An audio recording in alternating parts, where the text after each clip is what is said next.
Thus began the siege of Leningrad, a siege that was to last for nearly 17 months. In Leningrad, as everywhere else in Russia, the winter came early that year. A cold, hard winter, the hardest in years.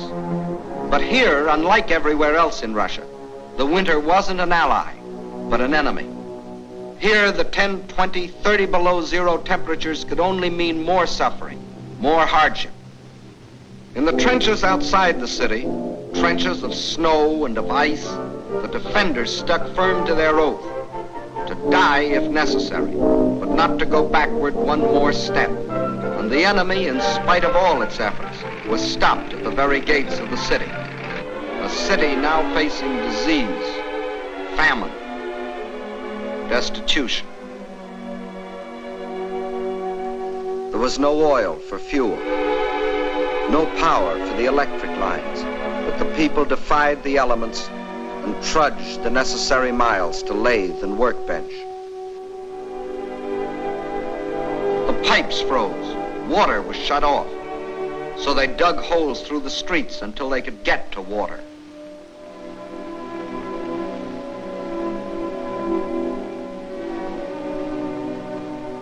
There was no food, and the whole city went on starvation ration. The factory worker got 8 ounces of bread a day.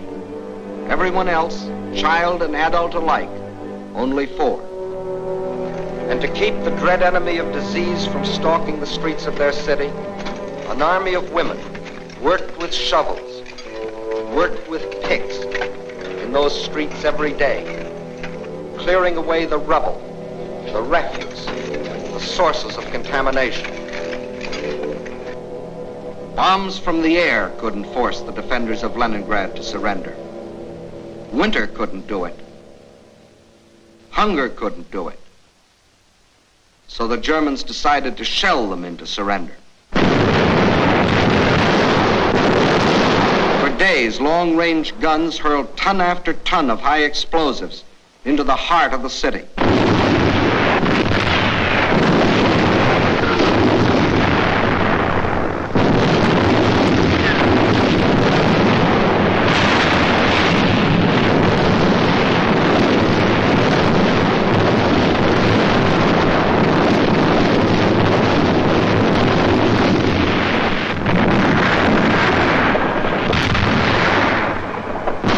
The more the people of Leningrad were shelled, the harder they worked.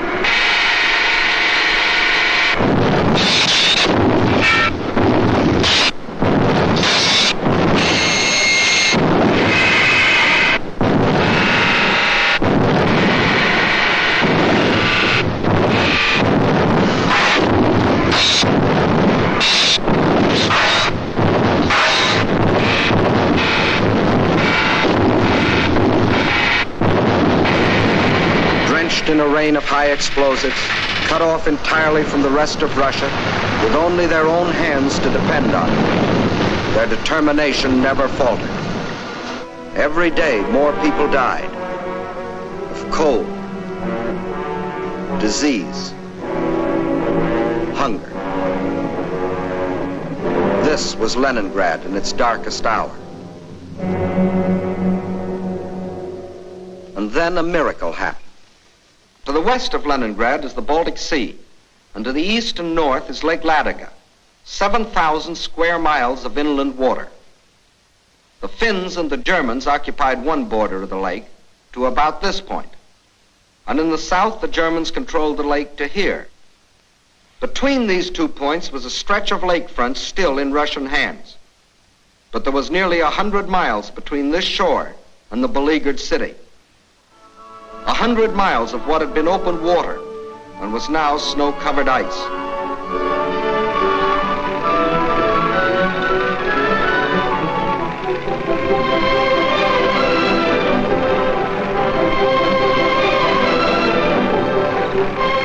Across this frozen surface now went tractors, sledges, carving a road across the lake.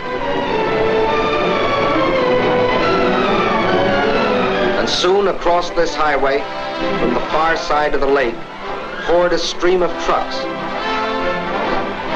bringing in food, oil, grain, fuel, truckload after truckload of fresh life for the people of the city. Too late, the Germans discovered that they had left one avenue of rescue open.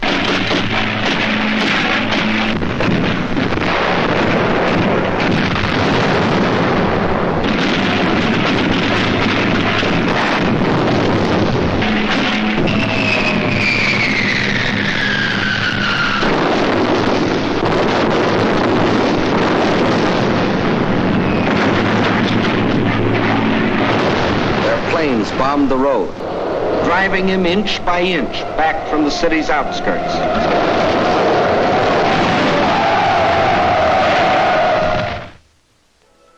And then spring came. Spring.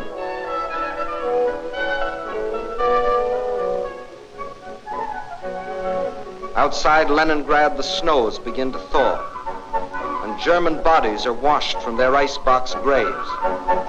Mute evidence of Russian tenacity.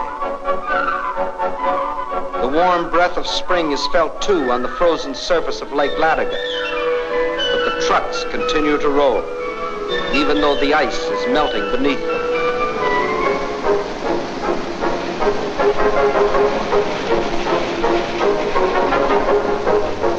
And spring, as it invariably does, comes to the city too.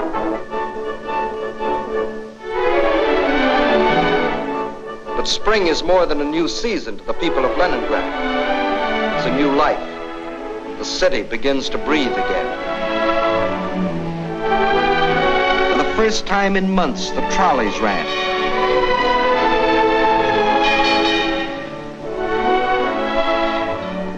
That first day, it seemed that every man and woman and child in the city had to go for a ride.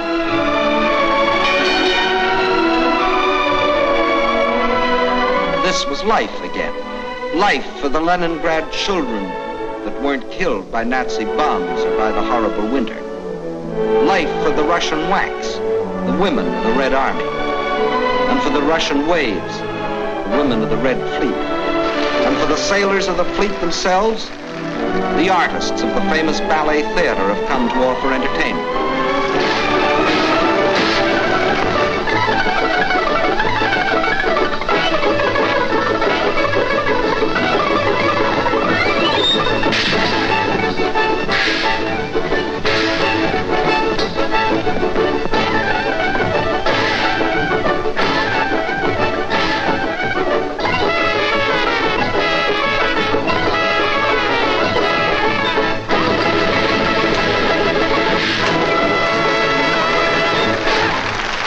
Spring is here. Summer is coming. And Leningrad is still free. Although some Germans did finally succeed in getting into the city. But under different circumstances than they had anticipated.